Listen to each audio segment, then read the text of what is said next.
살아계신 하나님 아버지, 오늘도 저희들에게 생명을 허락하여 주시고 또한 기도의 자리로 인도하여 주셔서 감사드립니다. 주님께서 저희들의 삶의 주인 되어 주심을 고백하면서 오늘도 주님께서 인도하심 앞에 저희들이 믿음으로 순종하는 하루가 될 수 있도록 저희들을 도와주시고 성령님 함께하여 주시옵소서. 예수 그리스도 이름으로 감사하며 기도드리옵나이다. 아멘. 함께 보실 말씀은 창세기 35장 23절부터입니다.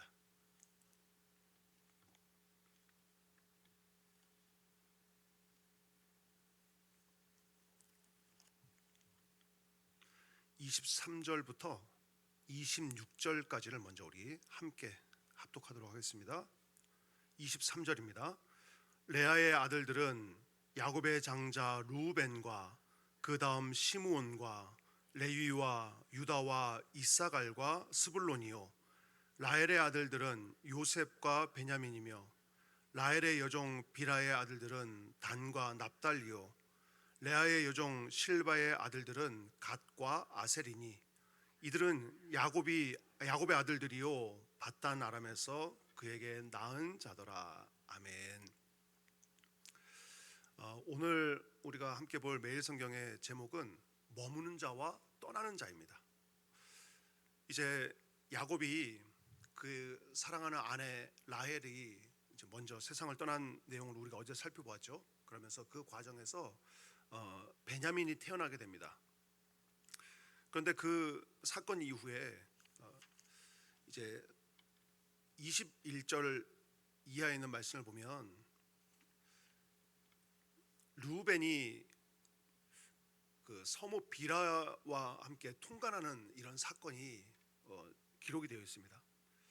아주 폐륜적인 행위죠. 그리고 이런 그 행위들은 레위기 18장이나 20장 그리고 신명기 27장에 보면 모세의 율법에는 그런 자들을 살려두지 말라고 이렇게 명령을 했습니다.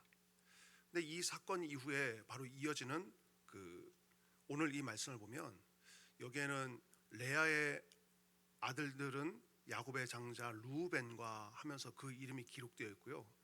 그리고 25절에도 보면 라헬의 여종 비라의 아들들은 하면서 이 비라와 그리고 루벤의 이름이 그 이 족보에 그대로 기록되어 있는 것을 보게 됩니다.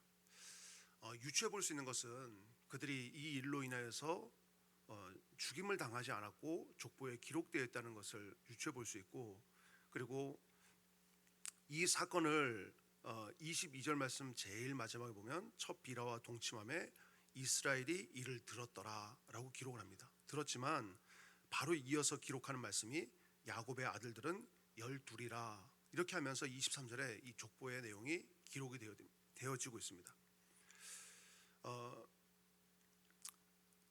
지금 맏아들 르우벤과 이 첫 비라의 이 부정한 사건이 기록되어 있죠. 그리고 또 이 족보에 보면 지금 시몬과 레위의 이름이 기록되어 있는데, 시몬과 레위는 우리가 앞에 34장에서 보셨겠지만 그 세겜에서의 사건을 주도했던 그런 인물들입니다. 그런데 하나님은 이들을 그 야곱의 족보에다가 기록해 놓고 그들로 인하여서 이스라엘 12지파의 근간으로 삼고 있는 내용을 우리가 지금 이 짧은 족보의 이야기에서 유추해 볼 수 있습니다. 우리가 이것은 하나님께서 약속하셨고 하나님께서 이루어 가시고자 하는 그 하나님의 12지파의 근간으로 삼아 세워나가시는데 이들을 사용하셨음을 우리가 유추해 볼 수 있고요. 그렇다고 해서 그들이 죽임당하지 않고 이 족보에 기록되었다고 해서 하나님께서 그들을 그대로 두신 것은 아닙니다. 이후에 이제 루벤 같은 경우는 결국 이 사건으로 인해서 49장 4절에 가면 그의 아버지가 그를 향하여서 유언을 남길 때 그를 저주하게 되고 그로 인해서 장자권이 박탈되게 되죠. 그리고 시몬과 레위도 그들의 행위에 대해서 야곱이 나중에 유언을 남길 때 49장 7절에 가면 그들이 다 흩어지게 될 것이다 라고 하는 이런 결과를 이제 유언으로 남기고 또한 맞이하게 됩니다.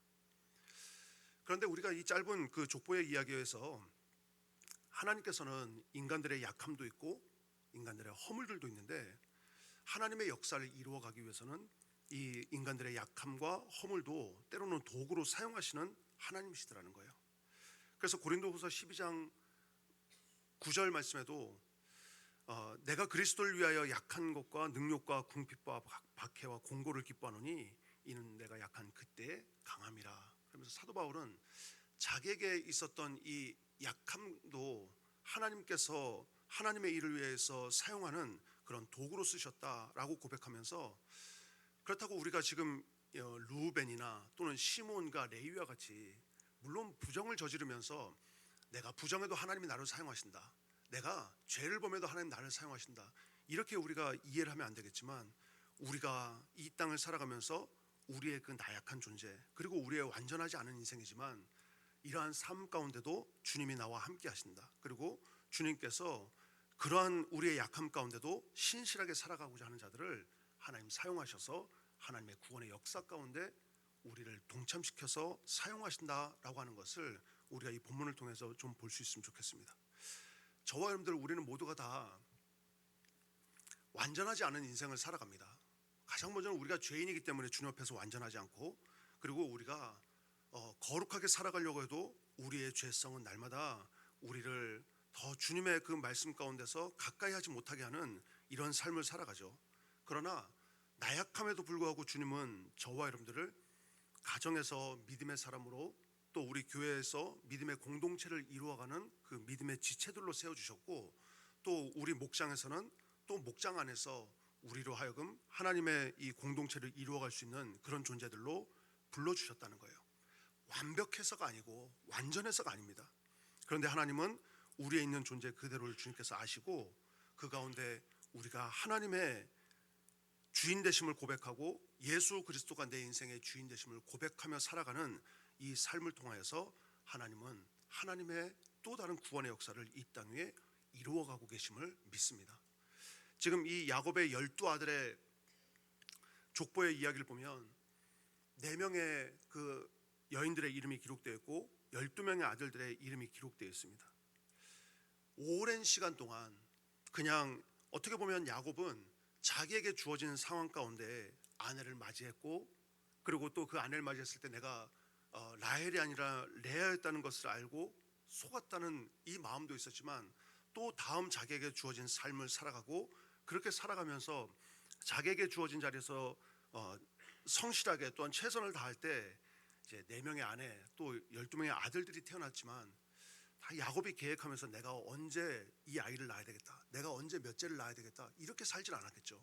그런데 자기에게 주어진 자리에서 최선을 다했을 때 하나님께서 그 시간을 돌아보았더니 그 야곱의 삶의 여정을 통하여서 하나님은 이스라엘 12지파의 근간이 되는 그 아들들을 하나님 세우시다라는 거예요.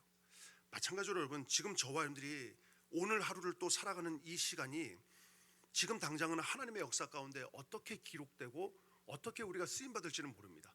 그러나 오늘도 하나님께서 우리에게 이 시간을 허락하셨기 때문에 이 시간을 우리가 주님의 은혜 가운데 성실하게 살아가고 믿음으로 살아갈 때, 이 시간을 우리의 오랜 후대가 지나서 지금 이 때를 볼 때 저와 여러분들을 통해서 가정에서나 또는 목장에서나 우리 교회에서나 저와 여러분들의 삶에 성실하게 살아가려고 했던 이 삶의 기록들이 하나님이 일하셨던 과정 가운데 포함되어 있었다는 것을 아마 오랜 시간이 지나서는 발견하게 될 줄 믿습니다.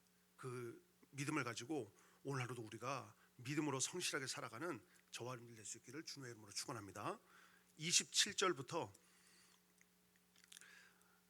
마지막 절까지 우리 함께 합독하도록 하겠습니다. 27절입니다.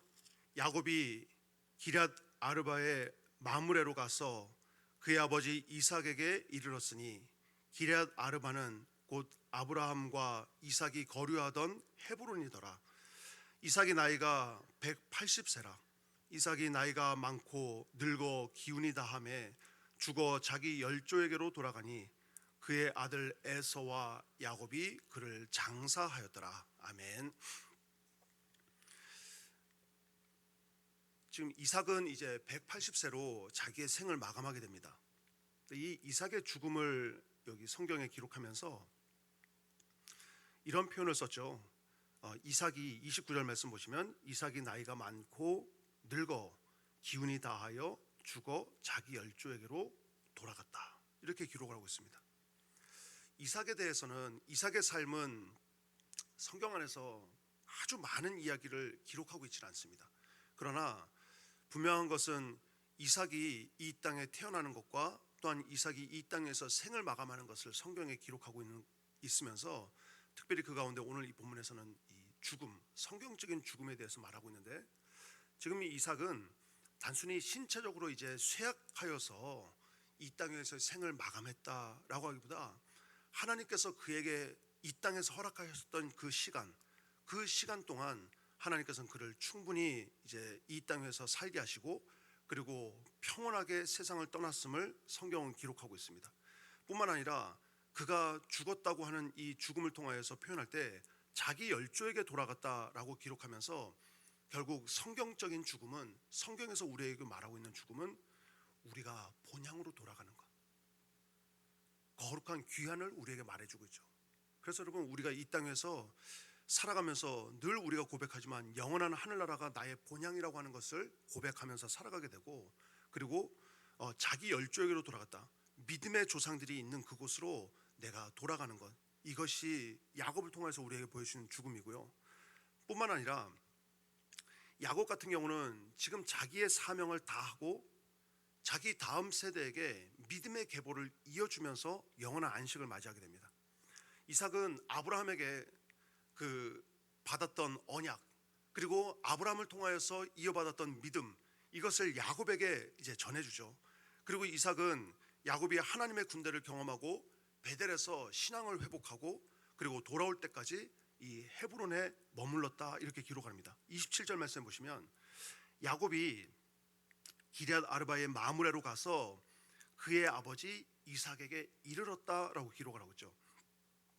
결국 그 팥죽 한 그릇의 작은 사건 때문에 결국 야곱이 이제 아버지를 떠나가게 되고 어머니를 떠나가게 되지만, 결국 그 모든 그 20여 년 가까운 시간의 모든 사건들을 다 마치고 난 다음에 야곱이 자기 아버지 이삭, 그러니까 이삭 입장에서는 야곱이 돌아온 것을 맞이하고 그리고 확인하고 그리고 만난 이후에 이제 그곳에서 생을 마감하게 되는 이 내용을 기록하고 있습니다. 뿐만 아니라 29절 마지막에도 보면 자기 열조에게로 돌아가니 그의 아들 에서와 야곱이 그를 장사하였다고 기록을 합니다. 20여 년 전에는 이 두 아들이 서로가 서로를 죽이려고 하는 이런 아주 그 불편한 관계 가운데 있었지만, 아버지의 장례식 앞에 이 두 아들이 그 장례를 맞이하면서 두 아들이 나란히 섰고, 또 이 섰다고 하는 것은 결국 그들의 화해를 성경에서 보여주고 있습니다.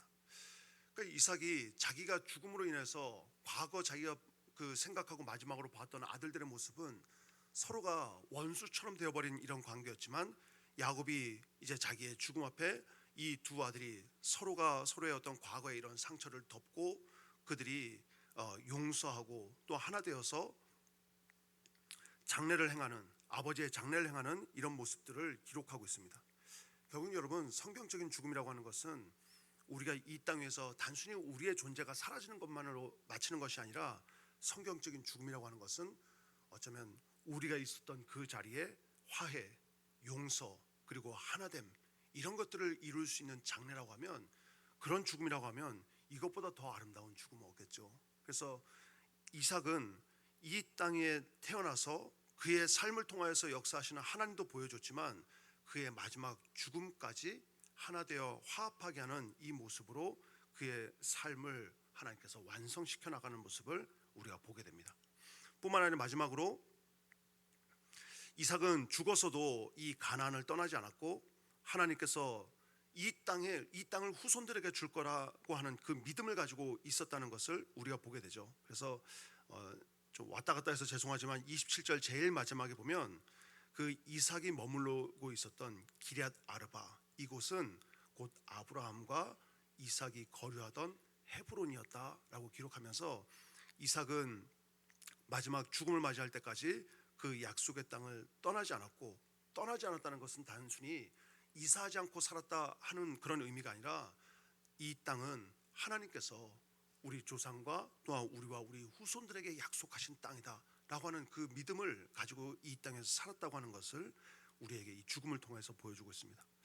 여러분, 우리가 이 땅에서 언젠가 주님 우리를 부르시면 우리도 주님 앞에 가야 될 텐데, 우리가 이 땅에서 단순히 우리의 흔적이 사라지는 그런 인생이 아니라 저 여러분들의 삶을 통하여서 또 마지막 우리의 죽음을 통하여서도 하나님이 이 땅에 일하시고 하나님의 그 신실한 약속을 붙들고 살았던 삶이라고 하는 것을 우리가 우리 후대에게 남겨줄 수 있는 그런 아름다운 믿음이자 아름다운 퇴장이 될 수 있도록 날마다 우리의 삶의 가치와 의미를 깊이 생각하는 저와 여러분들 될 수 있기를 축원합니다. 36장 1절 말씀으로 이어집니다.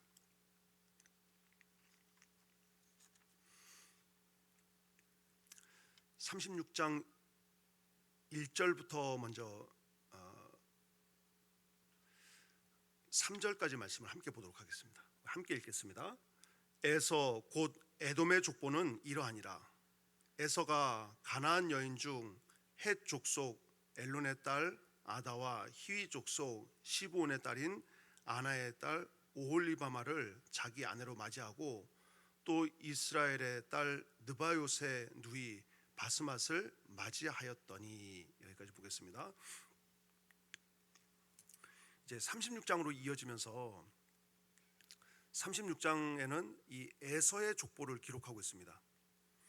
특별히 이 본문은 그 야곱과는 좀 다른 삶을 살았던, 그러니까 하나님의 말씀을 거역하면서 다른 삶을 살았던 그 에서, 그의 인생에 대해서 조금 이렇게 기록을 하고 있는데요. 에서는 먼저 우리가 이 36장 1절 이하에 있는 말씀을 읽었지만 그는 하나님께서 금하셨던 이방 여인과 이제 결혼을 하게 되죠. 그렇게 하면서 부모님에게 근심을 안겨주었고, 그리고 또 하나님께는 불순종의 삶을 살았던 그런 인물입니다. 그가 하나님의 약속의 말씀을 따르지 않고 오히려 자기가 원하는 대로 이 가나안 여인과 함께 결혼했던 그 이유에는 그는 하나님의 말씀보다 인간적인 욕심이나 인간적인 판단, 이런 것들이 그의 삶을 지배하고 있었다는 것을 우리가 쉽게 이해할 수가 있고 볼 수가 있습니다. 한 번 더 생각하면 에서는 하나님께서 약속하여 주시고 하나님께서 명령하여 주셨던 영적인 가치가 있습니다. 근데 그 영적인 가치를 쫓으려고 하기보다는 지금 당장 눈에 보이는 육체적인 만족이나 세상적인 기준과 세상적인 안목, 여기에 자기의 인생이 쫓아갔던 삶이라는 것을 우리가 유추해 볼 수가 있죠. 에서의 이야기하면 우리가 가장 대표적인 게 배고픔 때문에 그 팥죽 한 그릇에 자기에게 주어졌던 장자권을 동생에게 그냥 팔아 넘겨버리는 이 사건이잖아요. 그런데 여러분, 이 사건을 가만히 생각을 해보면 단순히 그날 정말 에서가 배고팠기 때문에 배고파서 장자권 그래 너 가져라 이렇게 했던 게 아니라, 어쩌면 에서의 삶에서는 여러분 그냥 매사에 그의 삶의 가치는 하나님께서 주시는 영적인 가치에 의미를 두기보다는 자기의 지금 당장의 어떤 일들, 자기 삶의 어떤 습관들이 영적인 가치를 붙들려고 하는 습관이 아니라 그냥 자기의 어떤 삶의 가치들, 눈에 보이는 육신적인 가치들, 그것을 쫓아가려고 했던 삶이라는 것을 유추해 볼 수가 있죠. 그러니까 장자권이라고 하는 이 문제를 야곱이 가지고 나왔을 때도 그냥 습관처럼 자기가 그게 큰 어려움 아닌 것처럼 그래 그냥 너 가져라, 그리고 자기의 배고픔을 당장 해결해 보려고 하는 거죠. 하나님께서는 여러분 우리에게 매일같이 이 기도의 자리로 인도하시고 매일같이 하나님 말씀을 우리가 묵상하도록 하고, 그리고 우리가 매일 성경을 통하여서도 또 하나님의 뜻을 계속해서 묵상하려고 하는 이런 믿음의 삶의 이유가 어디 있을까요? 하나님은 우리에게 보이는 육신적인 어떤 가치를 쫓아 살아갈 것을 요구하지 아니하시고 주님께서는 영적인 가치, 우리 눈에 보이지 않지만 영적인 가치를 쫓아 살아가야 될 것을 우리에게 끊임없이 요구하고 있는 겁니다. 그래서 믿음의 삶을, 믿음으로 우리의 삶을 살아가려고 하는 이 삶의 노력들, 여러분 새벽에 나와서 기도하는 게 쉬울까요? 따뜻한 이불에 누워있는 게 더 쉬울까요? 제가 묻지 않아도 다 대답하실 수 있죠. 그런데도 우리가 나와서 기도하는 이유는 뭐겠습니까? 영적인 가치를 쫓으려고 하는 거예요. 말씀 보고 앉아서 말씀 묵상하는 게 더 쉬울까요? TV 켜서 연속곡 보는 게 더 쉬울까요? 말씀이 훨씬 더 어렵고 TV 보는 게 더 쉬울 수 있죠. 그럼에도 우리가 다시 성경을 펴고 하나님 말씀을 묵상하는 이유는 그 안에 영적인 가치가 있다는 거예요. 우리의 삶은 육체적인 가치만을 쫓아 살아가는 인생이 아니거든요. 하나님 우리를 영적인 존재로 만드시고 영적인 가치를 쫓아 살아가도록 하나님 우리에게 말씀하셨고 또 요구하신다는 거예요. 그런데 에서의 삶을 우리가 보면 에서의 삶에는 영적인 가치보다 세상적인 가치, 그리고 에서의 삶에는 당장 눈에 보이는 가치를 쫓아 살아가려고 하는 삶이 그를 지배했다는 것을 우리가 볼 수 있죠. 그러니까 여기에서도 바로 첫 번째 결혼하는 문제가 가나안 여인을 선택하는 거예요. 가나안 여인을 선택하는 것과 이어서 6절 말씀도 한번 가보겠습니다. 6절 말씀도 보시면 에서가 자기 아내들과 자기 자녀들과 자기 집의 모든 사람과 자기의 가축과 자기의 모든 짐승과 자기가 가나안 땅에서 모은 모든 재물을 이끌고 그의 동생 야곱을 떠나 다른 곳으로 갔으니 7절 8절도 계속 보겠습니다. 두 사람의 소유가 풍부하여 함께 거주할 수 없음이라. 그들이 거주하는 땅이 그들의 가축으로 말미암아 그들을 용납할 수 없었더라. 이에 에서 곧 에돔이 세일산에 거주하니라. 이렇게 기록합니다. 지금 이 6절 이하에 있는 말씀을 보면 에서도 자기의 재산과 모든 그 가축들이나 소유들이 풍부해졌기 때문에 동생 야곱과 함께 같은 공간에 머물 수 없어서 다른 곳을 선택한 것처럼 이렇게 보여집니다. 그런데 이 말씀을 다시 한번 자세히 보시면 야곱과 에서의 소유가 많아졌고 서로 살기가 좁아진 것은 맞습니다. 그런데 에서는 자기의 소유가 많아졌다는 그것 때문에 스스로 가나안을 떠나서 세일산으로 그의 삶의 터전을 옮겨버립니다. 이것은 여러분 단순히 지리적인 환경, 내가 있는 우리가 서로 사는 땅이 좁기 때문에 떠나자라고 하는 것이 아니라 하나님께서 약속하신 그 약속의 땅이었던 가나안을 떠나서 자기가 자기의 살 곳을 선택하여 떠나는 것을 우리에게 보여주고 있습니다. 믿음의 자리를 떠나버리는 거죠. 그래서 우리가 오늘 함께 보는 매일 성경의 해설은 이 부분에 대해서 이렇게 기록을 하고 있습니다. 중간쯤 보시면 살기가 팍팍해서 혹은 더 좋은 기회가 있어서라는 핑계로 하나님을 예배하는 자리, 하나님의 약속이 머무는 자리를 쉬이 떠나지 않았는지 돌아봐야 된다. 이렇게 기록합니다. 더 쉽게 이 부분을 해설하면 우리가 믿음 생활을 합니다. 그리고 예배 생활도 하는데 예배 생활과 내 삶의 어떤 물질적인 문제가 부딪혔을 때 어떤 것을 선택할 거냐, 또는 내가 예배 생활과 직장이나 여러 어떤 삶의 문제들, 이 두 문제가 부딪혔을 때 내가 어떤 선택을 할 거냐, 믿음의 문제와 세상의 문제 가운데 어떤 것을 선택할 거냐 하는 것을 오늘 이 본문을 통하여서 이 매일 성경은 우리에게 질문을 던지고 있는 겁니다. 야곱은 그 가운데 믿음의 선택을 했고, 그리고 에서는 자기의 소유가 많아졌기 때문에 이 많아진 소유 때문에 내가 이 거처를 옮겨서 세일산으로 가겠다라고 선택을 했지만 사실 그 떠나는 이 떠남은 믿음에서 떠나고 하나님의 약속의 땅에서 떠나는 것을 말해주고 있는 겁니다. 그래서 오늘 매일 성경의 제목이 머무는 자와 떠나는 자이죠. 그리고 이 제목은 오늘 저와 여러분들에게 다시 한번 묻고 있는 겁니다. 우리의 믿음의 삶은 어떤 것을 선택할 것인가? 하나님 앞에 머물러 사는 삶을 선택할 것인가? 아니면 나의 이 삶의 환경과 내 스스로의 판단 때문에 내가 내 삶을 선택하고 하나님의 약속과는 다른 내 방법대로의 삶을 선택할 것인가? 이것으로 오늘 본문이 우리에게 묻고 있는 거죠. 에서는 당장 눈에 보이는 풍요와 이 세속적인 가치를 쫓아서 자기가 판단하고 세일산으로 떠나갔습니다. 그는 세상적으로는 번성하여서 이제 이후의 족보를 보면 왕들의 이 족보를 써내려갑니다.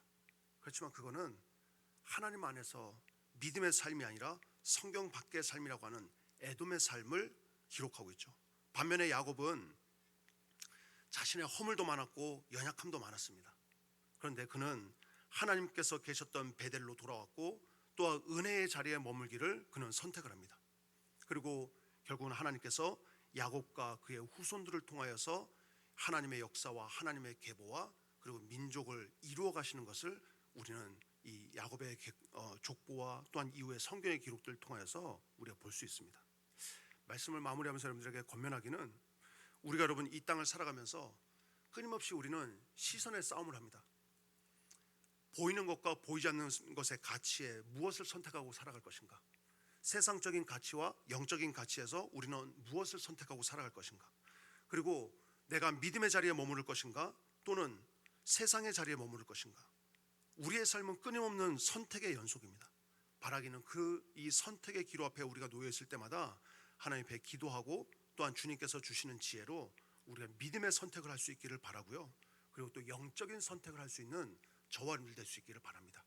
그 선택이 지금 당장 우리에게 어떤 결과로 주어지는 것이 눈에 보여지지 않는다 하더라도 우리의 믿음의 선택의 연속이 우리 인생 가운데 이어지고 또 이 믿음이 우리의 다음 세대들까지 이어지면 하나님께서는 순간순간 믿음의 선택을 통하여서 일하셨고 또 그 일하심이 나중에 우리의 모든 이 시간과 계보를 통하여서 하나님의 역사를 써내려 가실 줄을 믿습니다.